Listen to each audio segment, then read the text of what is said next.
નમસ્કાર વિદ્યાર્થી મિત્રો, આજે આપણે ધોરણ 8 ની અંદર ચેપ્ટર નંબર 4 પ્રાયોગિક ભૂમિતિ એના અંદર આપણે આજે જોઈશું સ્વાધ્યાય 4.4. તો આપણે 4.4 ભણતા પહેલા આપણી આ ચેનલને સબસ્ક્રાઇબ કરવાનું ભૂલતા નહીં.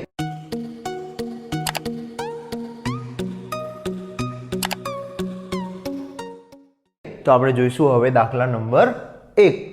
આપણે સ્વાધ્યાય 4.1 જોયું, 4.2 જોયું અને 4.3 જોયું કે 3ના અંદર શું ડિફરન્ટ આવ્યો કે સ્વાધ્યાય 4.3 ની અંદર આપણે ખૂણા વિશે જાણ્યું અને સ્વાધ્યાય 4.1 અને 4.2 ના અંદર આપણને વિકર્ણ અને બાજુ ઉપરથી દોરતા હતા. હવે આ દાખલાના અંદર જોઈએ કે ચતુષ્કોણ આપણે DEAR આપણે રચવાનો છે, જેમાં DE 4 સેમી આપેલા છે, EA 5 સેમી આપેલા છે, AR 4.5 સેમી આપેલા છે અને ખૂણો E એ 60 અંશ અને ખૂણો A એ 90 અંશ આપણે રચવાનો છે. તો મેં એક કાચી આકૃતિ અહીંયા દોરી દીધી છે. અહીંયા તમારે જાતે જ પ્રેક્ટિસ કરવાની. કાચી આકૃતિ અનુમાન લગાવીને દોરવાની હોય છે, કંઈ વાંધો આવશે નહીં. તો આપણે જોઈ શકીએ છીએ કે જો મેં અનુમાન લગાવ્યું તો એના અંદર મેં 60 અંશનો ખૂણો તો આપણને ખબર હોવી જોઈએ કે 60 અંશનો ખૂણો એ 90થી વધારે હોવો જોઈએ નહીં. તો મેં એ મુજબ રાખ્યો. પછી આ 90 અંશ આપણે જોઈ શકીએ છીએ બંને સરખા, એટલે કે 90 અંશ. અને આ પણ માપ જો 4 સેમી, આ તો એનાથી વધારે હોવું જોઈએ 5 સેમી. આ પણ બધું મગજમાં હોવું જોઈએ.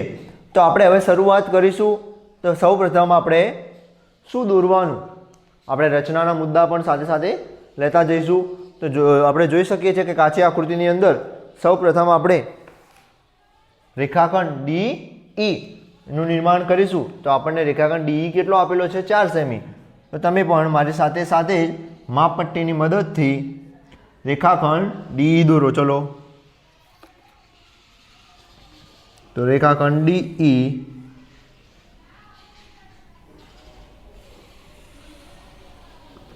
હું થોડો આ સાઈડ દોરું છું કારણ કે દેખાય નહીં પછી તમને.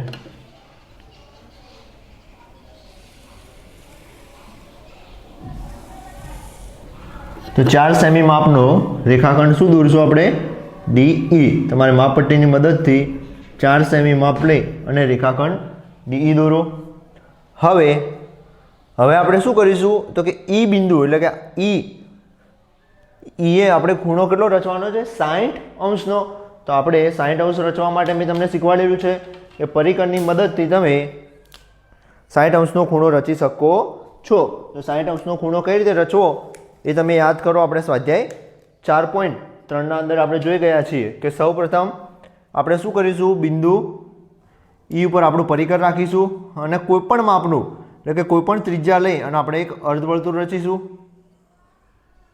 બરોબર છે? અર્ધવર્તુળ રચ્યા પછી આપણે આ બિંદુથી એ જ માપ રાખી અને એક ચાપ મારીશું. માટે આપણો આ ખૂણો થઈ જશે કેટલાનો? 60 અંશનો થઈ જશે. તો આપણો આ ખૂણો થઈ ગયો 60 અંશ. તો આપણે હવે બિંદુ E સુધી આ કિરણને લંબાવીશું.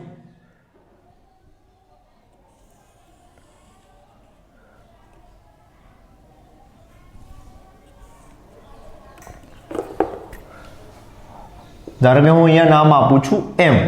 બરોબર છે? તો મેં EM નામનું કિરણ સુધી મેં લંબાવ્યા. બરોબર છે? તો આપણો આ ખૂણો કેટલા અંશનો થઈ ગયો? 60 અંશ થઈ ગયો. બરોબર છે? હવે તમે જોઈ શકો છો કે બિંદુ E પરથી આપણે કેટલું માપ લેવાનું છે? 5 સેમી. તો શું કરીશું યાદ કરો. આપણે આના પહેલાંની રચનામાં જોઈ ગયા છીએ કે E થી 5 સેમી છે, તો પરિકર અને માપપટ્ટીની મદદથી તમે 5 સેમી માપ લઈ અને ચાપ મારશો. તો ચલો, પરિકર અને માપપટ્ટીની મદદથી 5 સેમી માપ લઈ અને એક ચાપ મારીશું. તો બિંદુ E પરથી હું 5 સેમી માપ લઈ અને એક આ રીતે ચાપ મારીશ. ચલો, ચાપ મારી લીધો. તો આપણું એ માપ કેટલું થશે? 5 સેમી. તો અહીંયા લખી દઈશ 5 સેમી. હવે તમે જોઈ શકો છો કે અહીંયા આપણે જે ચાપ માર્યો અને ચાપ મારવાથી કયું બિંદુ મળે છે આપણને? બિંદુ A. કયું બિંદુ મળે છે? બિંદુ A. હવે હું શું કરીશ, મારે અહીંયા A ઉપરથી કેટલા અંશનો ખૂણો રચવો પડશે? 90 અંશનો. જો તમારે 90 અંશનો ખૂણો રચવો હોય તો તમે પરિકરની મદદનો પણ ઉપયોગ કરી શકો છો. અને જો તમને પરિકર ના ફાવે તો તમે કોણ માપક અહીંયા મૂકી અને તમે 90 અંશના ખૂણાની રચના કરી શકો છો. તો અહીંયા કોણ માપક મૂકી દેવાનું.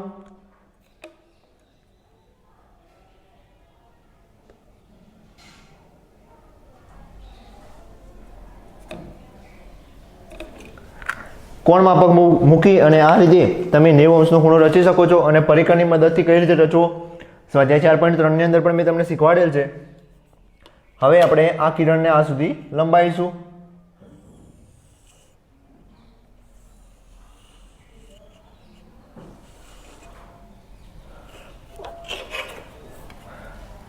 અહીંયા આપણે એમ નામ આપીશું. હવે આનું નામ આપીશું n. બરોબર છે. હવે તમે જોઈ શકો છો કે આપણો આ ખૂણો કેટલો થશે 90 અંશ. બરોબર છે. 90 અંશ થઈ ગયો. હવે આપણે તમે જોઈ શકો છો કે અહીંયા કેટલું માપ છે 4.5 સેમી. તો બિંદુ એ ઉપર પરિકર મૂકી અને માપપટ્ટીની મદદથી તમે પહેલા માપ લઈ લો 4.5 સેમી.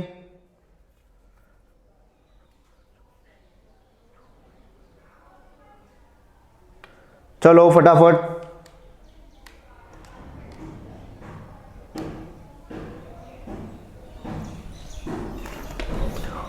તો બિંદુ એ ઉપર પરિકર મૂકી અને તમે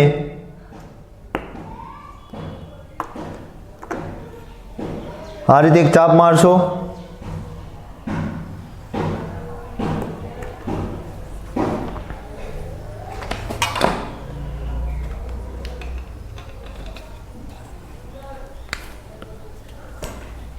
ચાપ મારતા આપણને કેટલું માપ મળે છે 4.5 સેમી. બરોબર. અને અહીંયા જો ચાપ છે તે ત્યાં કયું બિંદુનું નામ આપીશું બિંદુ R. બરોબર છે. અને હવે આ D થી E ને આપણે સીધા જોડી લઈશું એટલે આપણો માગેલો ચતુષ્કોણ આપણને તૈયાર થઈ જશે. બરોબર છે. ફરીથી એકવાર ધ્યાન આપજો. હવે આપણે જઈએ રચનાના મુદ્દા ઉપર. કઈ રીતે આકૃતિ દોરી હું સાથે સાથે રચનાના મુદ્દા પણ કહીશ. તમારા જાતે જ લખવાના અને સમજાવીશ કે સૌ પ્રથમ આપણે DE નો 4 સેમી માપનો આપણે DE રેખાખંડ દોર્યો. તો સૌ પ્રથમ 4 સેમી માપનો DE રેખાખંડ દોરો. બરોબર છે. બિંદુ E ઉપર ચોક્કસ ત્રિજ્યા લઈ અને તમે પરિકરની મદદથી 60 અંશનો ખૂણો દોરો. તમે કોણ માપકનો ઉપયોગ કરીને પણ ખૂણો રચી શકો છો. તો E ઉપર 60 અંશનો ખૂણો રચો. પછી ત્યાં પરિકર મૂકી અને 5 સેમીનો ચાપ મારો એટલે આપણને એ મળી જશે. ચાપ મારતા જે બિંદુ મળે છે બિંદુનું નામ આપો A. પછી એ ઉપરથી તમે 90 અંશના ખૂણાની રચના કરો અને 90 અંશનો ખૂણો મળી જાય એના પછી તમે એ કિરણને લંબાવો અને ત્યાં 4.5 સેમી માપ લઈ અને પરિકરની મદદથી ચાપ મારો એટલે તમને AR મળી જશે. અને પછી D અને R ને જોડી દો તો આપણને માગેલો ચતુષ્કોણ DEAR મળે છે. તમે એવું તો ફરીથી એકવાર વિડીયોને જોશો તો તમને ખબર પડી જશે કે કઈ રીતે દોરવા. આ ખૂણાના જો તમને પરિકરણથી દોરવામાં તકલીફ પડતી હોય, તમને ફાવતા ન હોય તો તમે કોણ માપકનો ઉપયોગ કરી અને સરળતાથી દોરી શકો છો. તો રચનાની અંદર એવું લખવા મુદ્દામાં કે કોણ માપકનો ઉપયોગ કરી. જો તમે પરિકરથી કરતા હોય તો પરિકરનો ઉપયોગ કરી એવું લખી દેવાનું. બરાબર છે. એકદમ સહેલા છે. વિદ્યાર્થી મિત્રો હવે આપણે જોઈશું દાખલા નંબર 2. તો દાખલા નંબર 2 શું કહે છે કે ચતુષ્કોણ TRUE જેમાં TR નું માપ, RU નું માપ અને UE ના માપ આપેલા છે અને બે ખૂણા, એક ખૂણો છે 75 અંશ ને એક ખૂણો છે 120 અંશ. તો તમે જોઈ શકો છો કે મેં અહીંયા TRUE ચતુષ્કોણ રચેલ છે કાચી આકૃતિમાં. બધા માપ પણ લખેલા છે અને તમે જોઈ શકો છો કે આ ખૂણો 75 અંશ છે એટલે મેં જે 90 થી થોડોક ઓછો બતાવ્યો છે. આ 120 છે જે 90 થી વધારે બતાવ્યો છે. બરોબર છે. તો આપણે કાચી આકૃતિ પરથી પાકી આકૃતિ કઈ રીતે દોરીશું. બરોબર છે.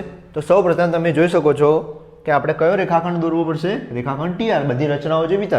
તો ચલો આપણે TR દોરીએ.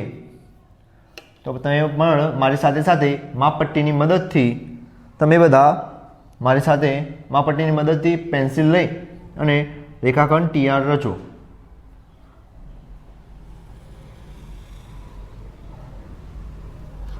તો TR કેટલો થશે TR 3.5 સેમી. બરોબર છે. માપપટ્ટીની મદદથી 3.5 લઈ અને રેખાખંડ TR દોરો. મારે બોર્ડ મોટું છે માટે હું માપ અલગ લઉં છું પણ લખું છું અહીંયા 3.5 પણ તમારે માપપટ્ટીની મદદથી 3.5 જ લેવાનું છે. હવે આપણે ખૂણો આર કેટલો રચવાનો છે 75°. તો તમે પરિકરની મદદથી પણ રચી શકો છો અને કોણ માપકની મદદથી પણ ડાયરેક્ટ લઈ શકો છો. કોણ માપક કઈ રીતે મૂકીશું? તમારા કોણ માપકમાં એક સીધી લાઈન હશે, એ આ પોઈન્ટ ઉપર આવવી જોઈએ એક્ઝેક્ટલી 90 સુધી. આપણે લેવાના છે કેટલા? 75. પણ આપણે ખૂણો રચવાનો છે આ બાજુ. જ્યારે આ ઉપરની આ સાઈડ બાજુ આપણે જ્યારે ખૂણો રચતા હોઈએ ડાબી બાજુ, ત્યારે ઉપરના માપ લઈશું. તો 75 70 પછી આટલા થશે 75°. બરોબર છે. તો અહીંયા આપણને આ ખૂણો મળી જશે 75°. હવે આપણે આને એક કિરણ દ્વારા લંબાઈ લઈશું.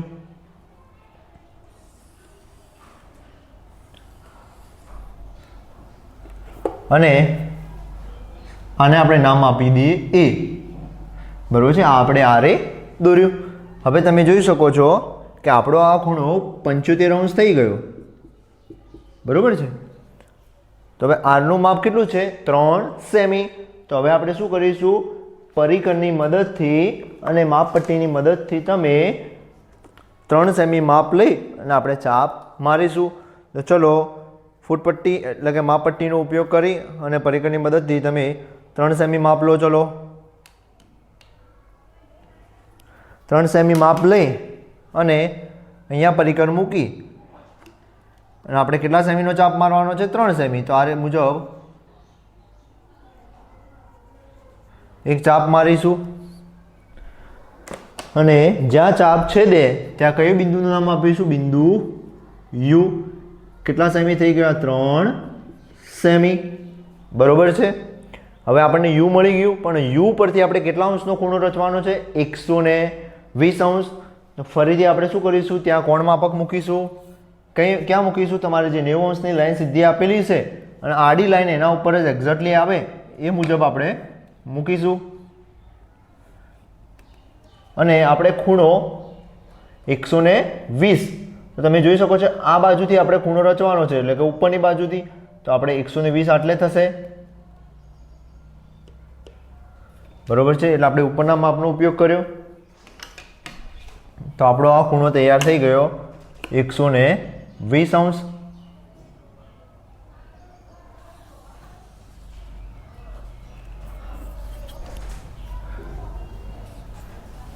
બરોબર છે. આ ખૂણો આપણને મળ્યો 120°. તો આપણે અહીંયા લખી દઈએ કે 120°. બરોબર છે. યુ આપણને 120° મળી ગયો. હવે આપણે યુ પરથી કેટલા સેમીનો ચાપ મારીશું? 4 સેમીનો. ફરીથી પરિકર અને માપપટ્ટીની મદદથી તમે 4 સેમી માપ લઈને ત્યાં ચાપ મારીશું.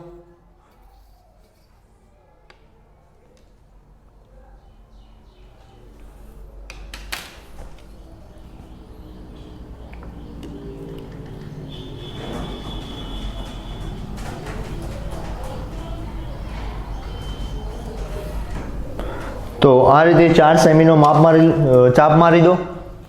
ત્યાં લખીશું આપણે 4 સેમી. પછી આ ટી બિંદુને જ્યાં ચાપ છેદતો હોય ત્યાં આપણે જોડી લઈશું. જોડવાથી આપણને માગેલો ચતુષ્કોણ મળી જશે. અહીંયા જ્યાં ચાપ છેદે છે ત્યાં બિંદુનું નામ આપીશું બિંદુ ઈ. તો આપણને માગેલ ચતુષ્કોણ આપણને મળી ગયો. હવે આપણે જોઈશું રચનાના મુદ્દા ઉપર. તો રચનાના મુદ્દામાં પ્રથમ મુદ્દો કયો થશે કે 3.5 સેમી માપનો ટીઆર દોર્યો. પછી આર બિંદુ પરથી આપણે 75°નો ખૂણો રચ્યો અને કિરણ આરે લંબાયો. પછી પરિકરની મદદથી 3 સેમી માપ લઈને ચાપ માર્યો અને ત્યાં ચાપ મારતા જે બિંદુ મળે બિંદુ યુ નામ આપ્યું. પછી યુ પરથી આપણે 120°નો ખૂણો દોર્યો. શાની મદદથી? કોણ માપકની મદદથી. તો કૌંસમાં લખી દેવાનું કે કોણ માપકનો ઉપયોગ કરતા 120° મળી ગયો. એ કિરણ લંબાયું ઈ સુધી. પછી આપણે પરિકરની મદદથી 4 સેમી માપ લઈ અને ચાપ માર્યો. ત્યાં કયું બિંદુ મળ્યું? બિંદુ ઈ. અને પછી આપણે ઈ અને ટીને જોડી લીધા. એટલે ઈ ટી રેખાખંડ આપણે જોડી લીધો. તો આપણને માગેલ ચતુષ્કોણ TRUE આપણને મળી ગયો છે. તો સ્વાધ્યાયની અંદર બીજા પણ દાખલા પ્રયત્ન કરોની અંદર આપેલા છે. તમે જાતે જ પ્રેક્ટિસ કરો. એકદમ સહેલા છે. રચનાના મુદ્દા જાતે જ લખવાનો પ્રયત્ન કરો. તમે જે મુજબ કામ કરતા જાઓ છો એ મુજબ જ આપણે રચનાના મુદ્દા લખવાના છે.